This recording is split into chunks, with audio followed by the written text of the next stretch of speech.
Have you ever believed the wrong thing? Like, you thought one thing was true, and then you operated your life as if that thing was true, and found out later that what you believed about that thing was detrimental. So we all know that there's lights on the dash of your car, right? And those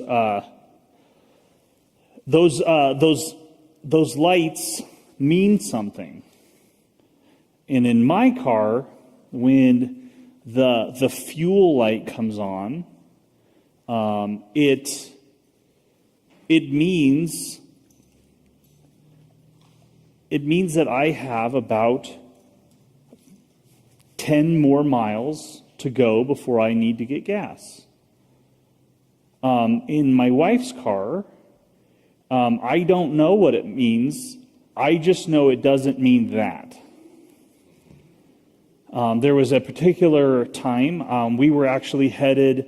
We were running late and we were headed somewhere, and we were driving down Hover through the section of Hover that has no shoulder, and we were going to get gas, but like we hadn't gotten gas, and I had been driving the car before that, and I was driving at the time, and we the fuel light was on. It was on before we got into the car, and it wasn't a big deal because that 10 more miles, right? Well, we ended up running out of gas on the side of Hover, and I operated as if what I believed was 100% true, and then what that ultimately led was Melody jumped out of the car and ran down the side of the highway in her knee-high boots to get a gas can to come back, and so we could fill up and carry on with our belief. I don't know if you can imagine this. This set the tone for the rest of the outing that we had that day. Every time Melody's like, "Man, my little toe hurts from running in boots." I knew exactly what that meant. Unlike what the fuel light meant on the car, I knew what she was saying meant. It meant, don't ever do that again.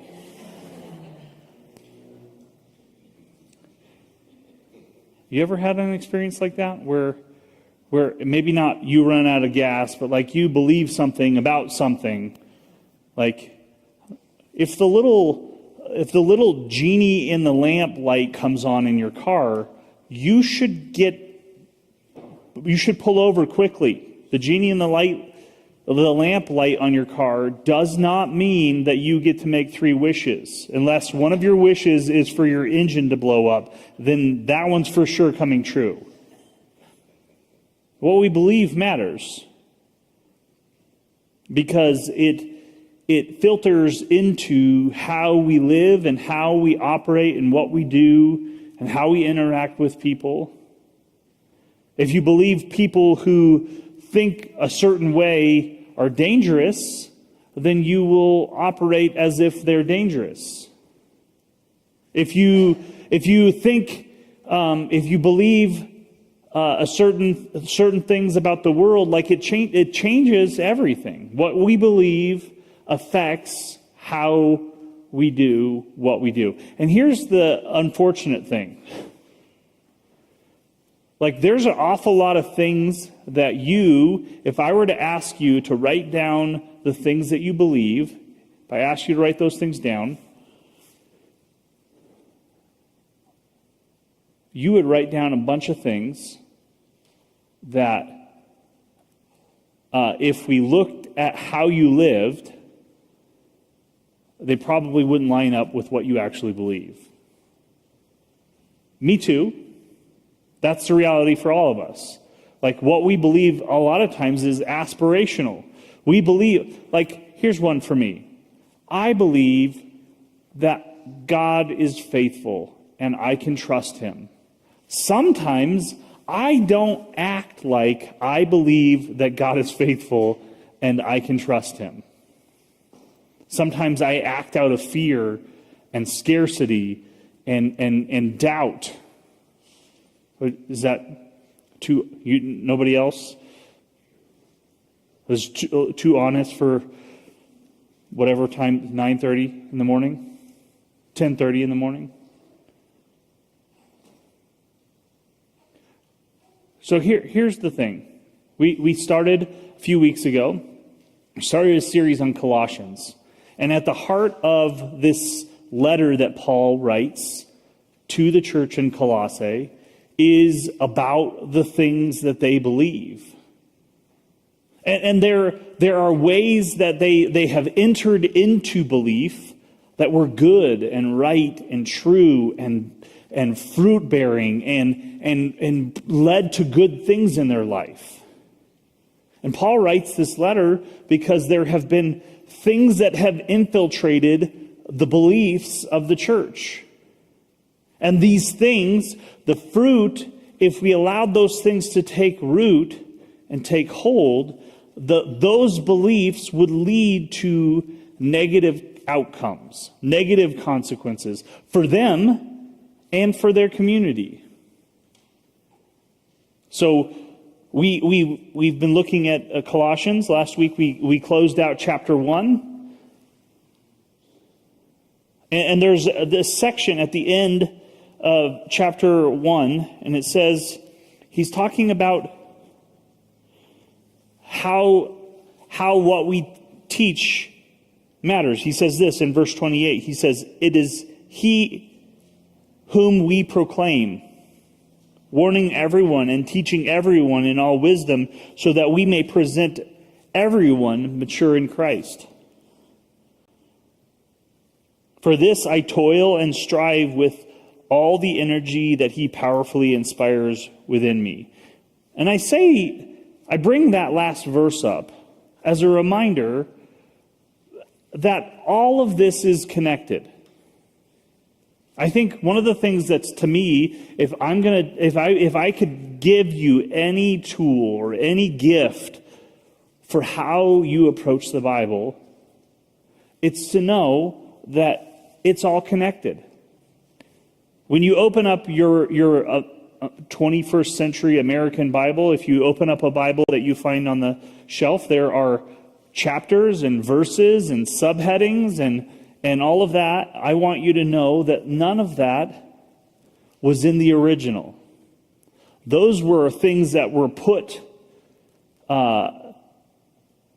in there to help you find your way. It's like GPS. Have you ever tried to navigate a new city in the last couple of years without GPS? I don't even know how you do it.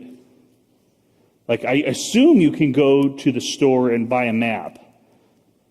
But I don't know if you notice, our city in Longmont here is changing constantly. They're adding new streets and they're changing stuff. How do you even trust that map? So these tools are helpful. They're good. But they're not the point. So it says chapter 2, but chapter 2 isn't found in what Paul wrote. And I say all of that because there is, if you're using an NIV right now, which if you're using one of the Bibles that we have on the shelves, there isn't this word. But at the opening of chapter 2, in the original Greek, is the Greek word gar, which the Greek word gar just means for. It's a transitionary word to lead you into the next section. But what it does is it ties what's being said next to what was said before. So Paul says, for And one of the things that, in like the first day of hermeneutics class that I took when I was in Bible college, the first class that I took on hermeneutics, and hermeneutics is the study of the Bible, is how to study the Bible, the tools and resources. It's like English class, but for the Bible. It's when you see these kinds of words, for or therefore, you ask the question, what is it there for? And so we ask the question, what is it there for? Chapter 2, verse 1. If either someone could run the clicker to me, or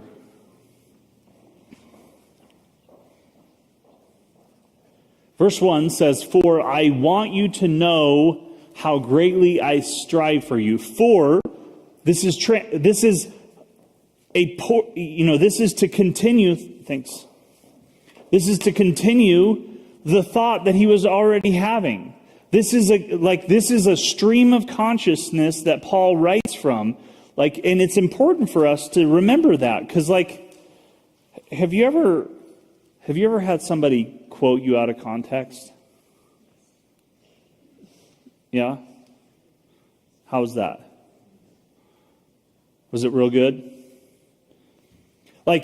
Take something, or maybe somebody didn't intentionally take you out of context, and this is more like what we experience with the Bible most of the time, is you have somebody who only is paying attention when they hear words that apply to them, but there's a bigger conversation. This is what it's like to have kids. Kids, they're not paying attention. And you don't necessarily need them to pay attention to everything, but all of a sudden they hear something, and all of a sudden they are paying attention. There's been a whole 3 paragraphs of conversation and dialogue that's been happening in the room, and just now they heard their name.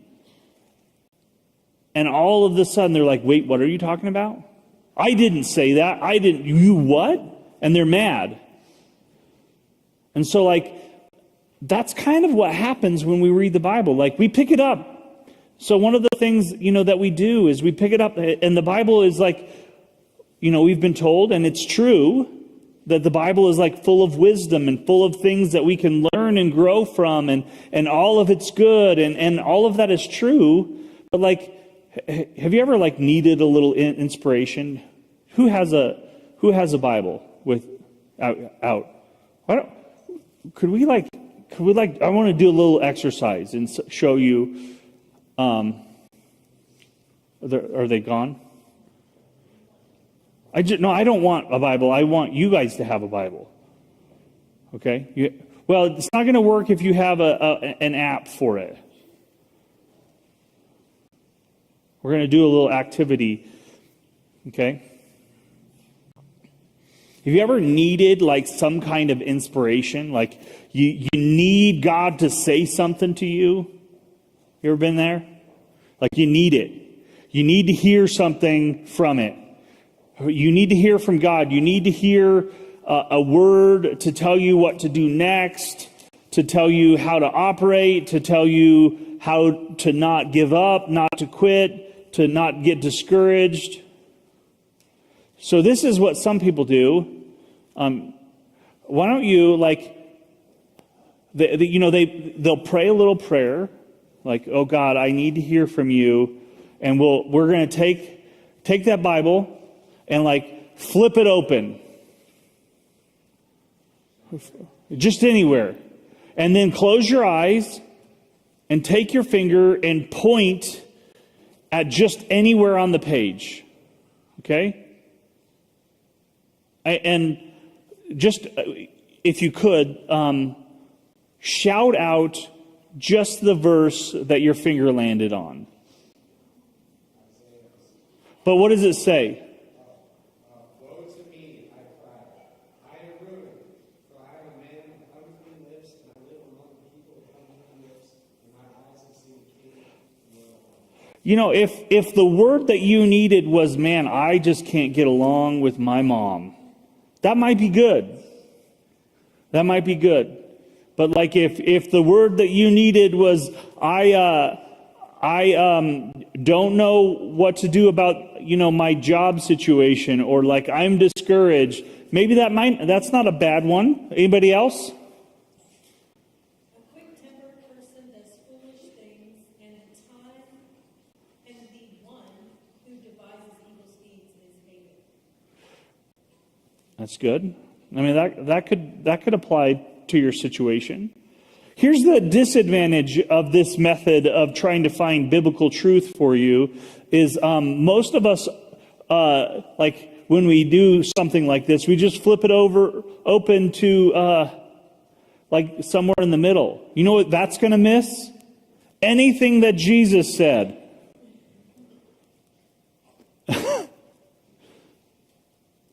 So like, let's just do one more. Does anybody you got one back there? Go ahead.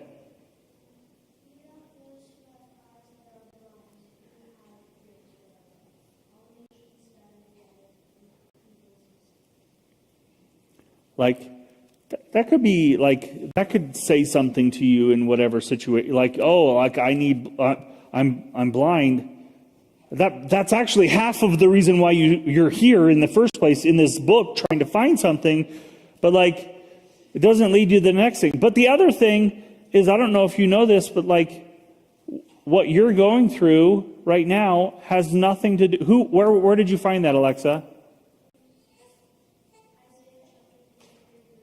Yeah, what you're going through has nothing to do with the reason why Isaiah was prophesying about why the people of Israel were in exile. So like here's the thing. This book that you have in your hands is a book of God, a book of what God. It's a book of God's words. It's a book of how God has interacted with the people. But most of the things that are written in there weren't directly written to you. So Paul writes this letter in Colossians to the church in Colossae. I don't know if you've ever been to Colossae. I don't even know if you even know where Colossae is. It's somewhere in Turkey. And moreover, I don't know if you know the things that the church in Colossae even struggled with.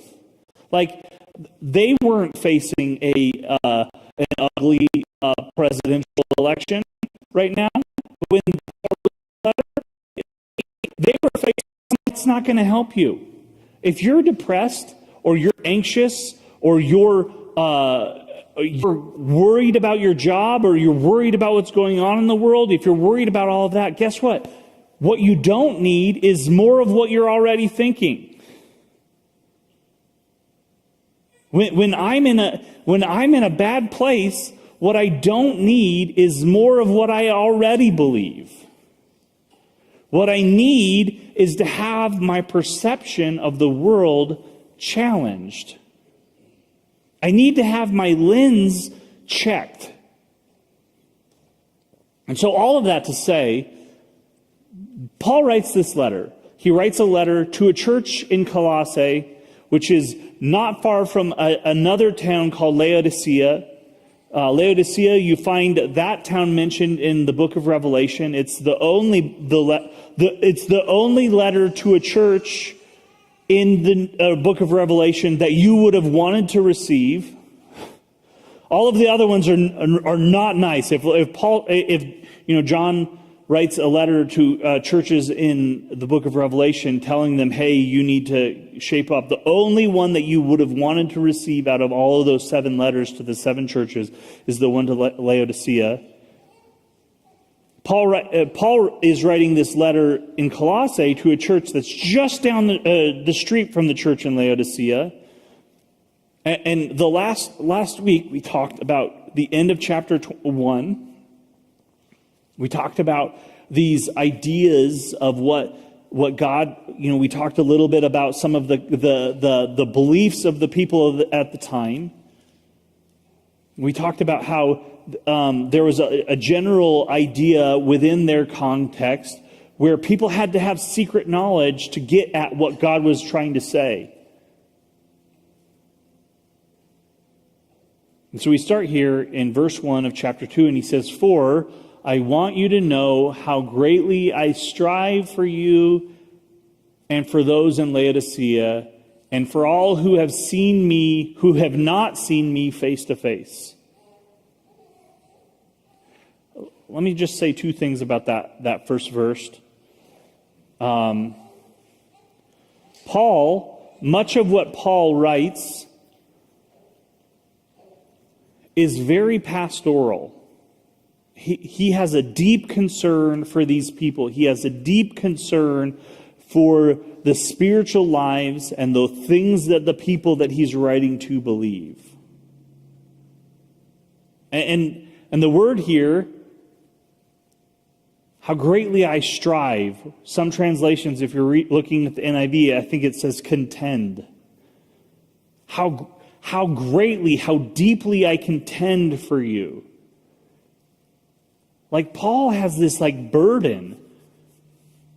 He has this burden for that what they believe is the right things, not because he's concerned about them being in the right club, but because what we believe has outcomes. What we believe has a consequence. When our beliefs go into our hearts and into our minds and begin to rewrite the way that we operate in the world, when they show up as like patches to our operating software, what we believe has an outcome. Have you ever updated your computer and then had it crash? Sometimes what we believe is like that. We import this way of seeing, this way of operating, and there were a group of people that were coming in and trying to apply a software patch to what the church in Laodicea and Colossae were believing. And Paul was terrified because he got a pre-release of that software, and the code was dangerous. So Paul says I greatly strive, I greatly contend. I would like to say, as your pastor, I relate to that. Like, the work that I do is not just the work of making sure that there's paper towels in the bathroom, and that that we have a band on Sunday, and that my overall energy isn't expended primarily for those things. The thing that for you that keeps me up at night is that you would believe the right things about Jesus, because what you believe about Jesus and what you therefore believe about yourself changes things. I don't know if you know this, but there's a whole bunch of things that are vying for your attention. There's a whole bunch of things in the world that are vying for your energy, your eye contact.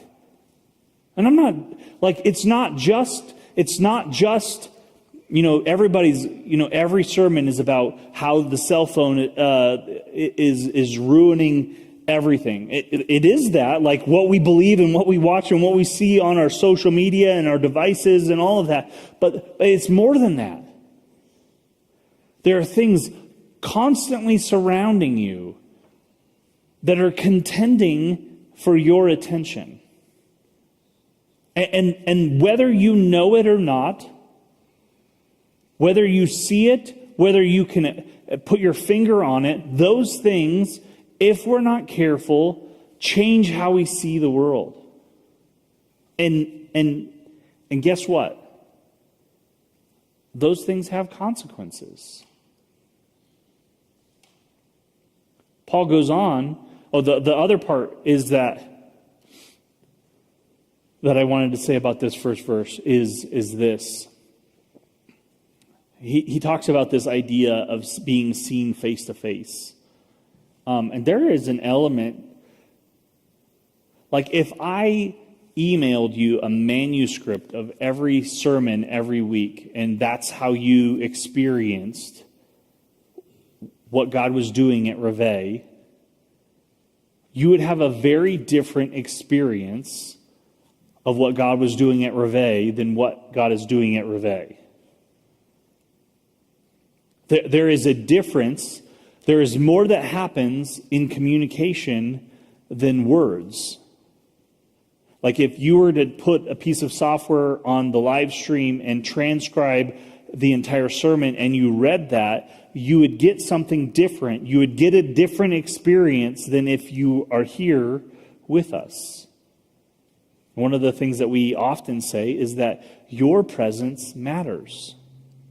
You being in the room matters. So Paul has an awareness of that.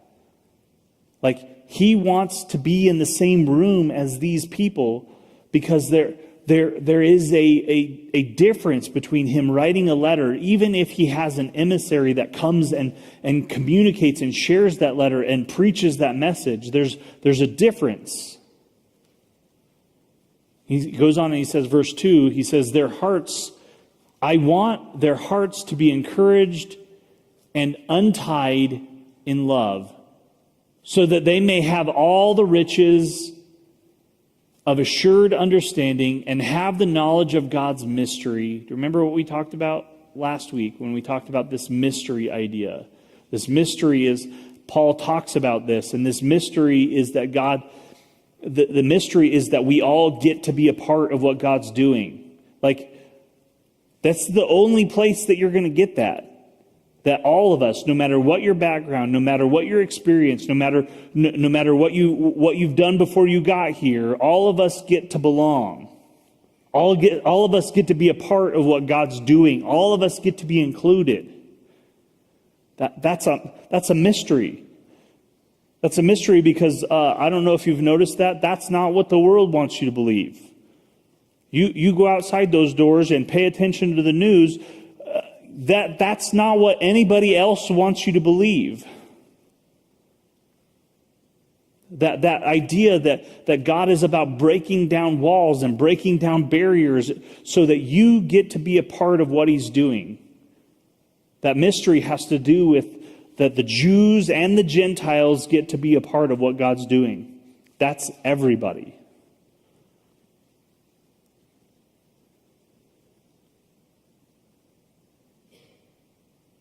You may have all of the riches of assured understanding and have the knowledge of God's mystery. That is Christ, in whom are hidden all the treasures of wisdom and knowledge. He said, I am saying this so that no one may deceive you with plausible arguments. You ever had that experience where like somebody's trying to communicate to you and they're telling you something that sounds really plausible, but it's not the right thing? That's why it's important for us to be paying attention. I'm saying this so that no one may deceive you with plausible arguments. For though I am absent in body, yet I am with you in spirit and rejoice to see your orderly conduct and the firmness of your faith in Christ. There's like an undertone of what he's saying. He's encouraging, hey, you need to stay firm. You need to stay with what God is teaching, what God has already taught you.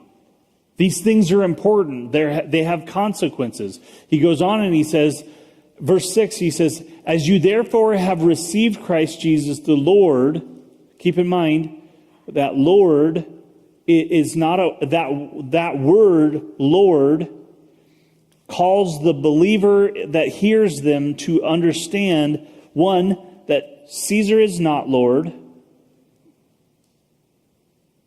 empire is not Lord, that Jesus is Lord. And it calls back, the Greek here is the same word when you have the Old Testament translated in the Greek by the Alexandrians in the Septuagint. The same word that's being translated as the divine name for God, Yahweh, is being translated as Kyrios, Lord, in the Old Testament. So the original hearers of this would have heard how subversive this was.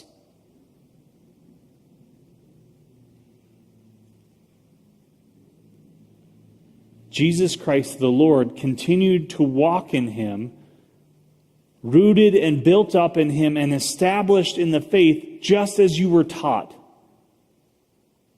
abounding in thanksgiving, just as you were taught. Return back to the just as you were taught. It's almost like Paul is trying to encourage them, hey, you need to roll back your software. Watch out that no one takes you captive through philosophy and empty deceit. So verses like this have often been used to encourage an anti-intellectual approach to faith, and that is not what Paul is doing here. What Paul is saying is that there has been a specific philosophy that has come in, and that philosophy has to do with you returning to some of the guidelines and instructions, that the requirements that were put on top of following Jesus.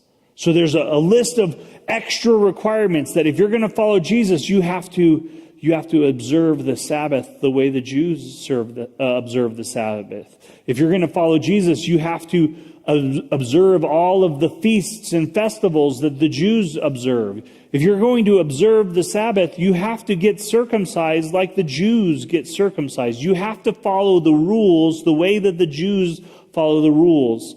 And then on top of that, they use this pervasive and persuasive argument to say that you have to adopt these things. Come close. This is the secret.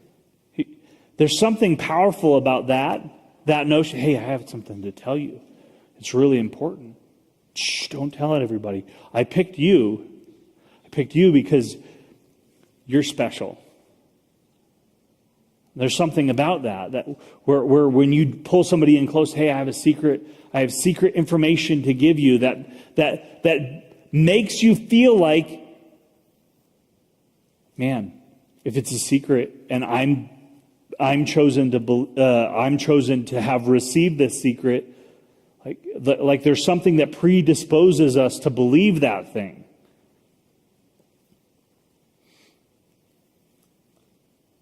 Watch out that no one takes you captive through philosophy and empty deceit, according to human tradition, according to the elemental principles of the world, and not according to Christ.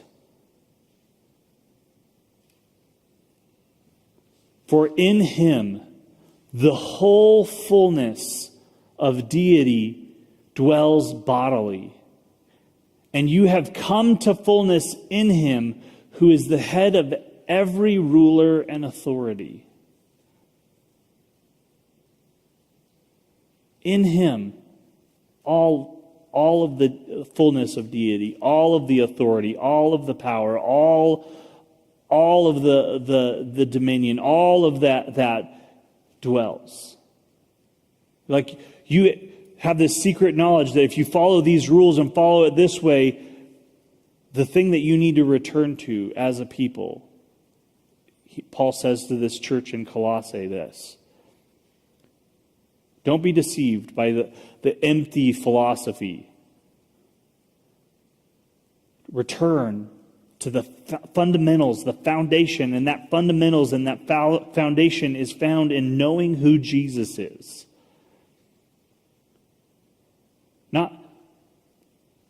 Not what these philosophies say that Jesus is. Like there's an awful lot of things out there to believe that people have slapped Jesus on. I want to remind you that if you want to know what Jesus was like, go read the Gospels. If you're not sure about what operating system we should be operating under, go read Matthew chapter 5 through chapter 7, the Sermon on the Mount. You want to know what way we should operate in the world, how we should treat one another, how we should live, how we should vote, how we should think, how we should believe, go read the Sermon on the Mount. Stop slapping Jesus on things that have nothing to do with Jesus. Paul was very concerned about that. Paul was very concerned about what the Colossians believed. Because just because you say Jesus is a part of something doesn't mean that he is. Just because you say that Jesus, you say that this is a Jesus thing, this is Christian. You know, when I was a kid, we slapped that on everything, and it was a marketing thing. Do you listen to Christian music? And there's this implied leverage that's put on it. If you don't listen to Christian music, you surely aren't a Christian. Guess what? A lot of that Christian music had nothing to do with Jesus. And I'm not saying go find music that only has something to do with Jesus. I'm saying don't be deceived. That's what Paul was concerned about. He's concerned that we would believe the right things because what we believe matters.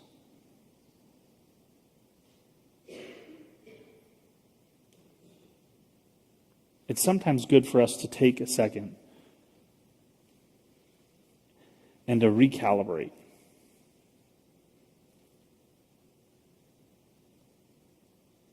This thing that Paul says, for in him, and that's what this verse 9 and 10 really does for us. In him, the whole fullness of deity dwells bodily. In Jesus, the whole fullness of deity, the whole fullness of power, the whole fullness of divine, the whole fullness of authority, the whole fullness of the author of creation. And what does that do for us? Here's the thing. If we're not careful, we just take the power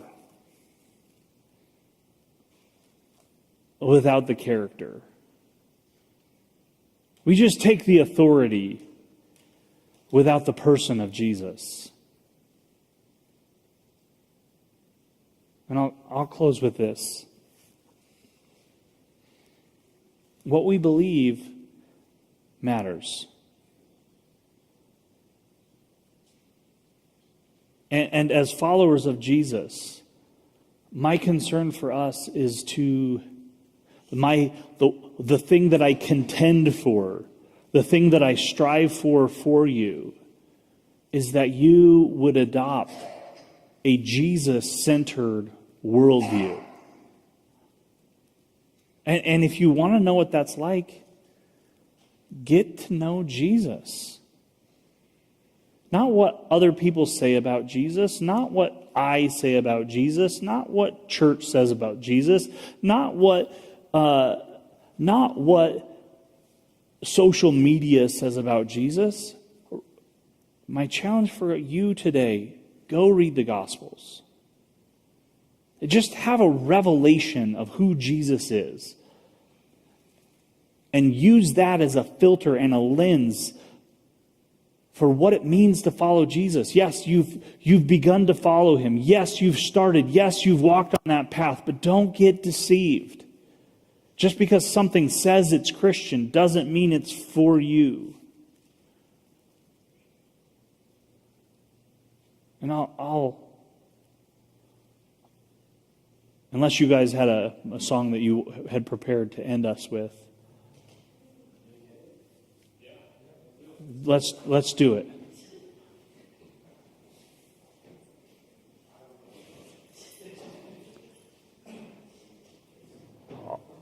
All of that. Like, it's easy to get distracted. It's easy to get discombobulated about what we believe. There's a lot of competing things that want your attention.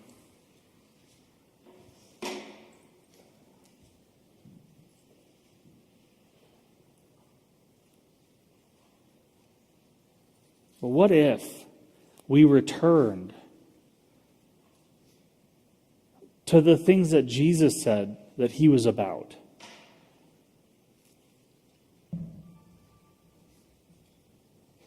Jesus said, "Blessed are the poor in spirit."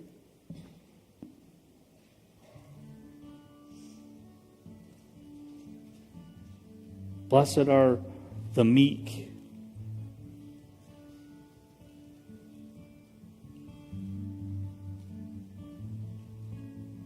Jesus, when you watched the way that he interacted with people, there were times that he had strong words to say. So much of his strong words has something to say about how people used and operated in power. The work that Jesus was trying to do was, like you see at the end, a few weeks ago, we talked about Mark chapter 10, where Jesus has this encounter, and then he invites all of these kids around and he blesses them and says to his disciples, "This is how I want you to see the world."